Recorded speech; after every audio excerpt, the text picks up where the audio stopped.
among the more complete histories of the nuclear bombing of Japan.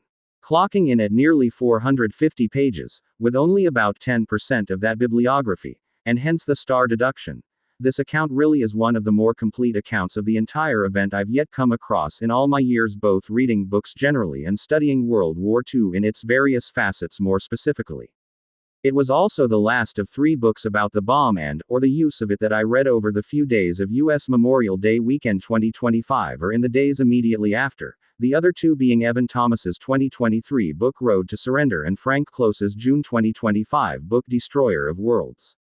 Specifically, in tracking exactly who it does, including several key U.S. personnel involved with both war planning and the Manhattan Project itself, the pilot of the bomber that dropped the bomb on Hiroshima, the reporter who really opened America's eyes to the horrors of nuclear fallout, and even the mayor of Hiroshima himself. This book really does give a complete all-around picture of all aspects of the creation and use of the atomic bomb and the repercussions for both American leadership and Japanese civilians. Reading almost like a Tom Clancy or perhaps Robert Ludlum war thriller at times, this text also manages to have the emotional heavy hitting of Hearst's original Hiroshima report, which it covers in nearly as much detail as Leslie M. Bloom's 2020 book Fallout, which told the story of that report exclusively. Leaning more towards the American position that as horrific as this event was, it very likely saved lives, American, Japanese, and even Russian.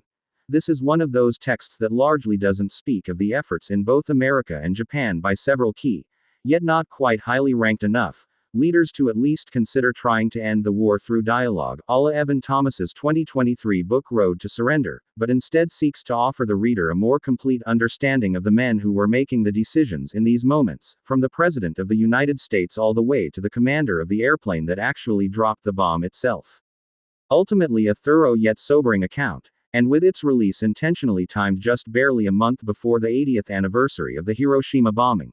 This really is one of the most complete books I've ever encountered on the topic, one that at least attempts to strive for a balance in understanding all involved in this event.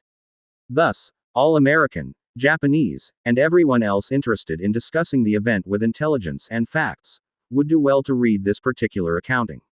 Very much recommended.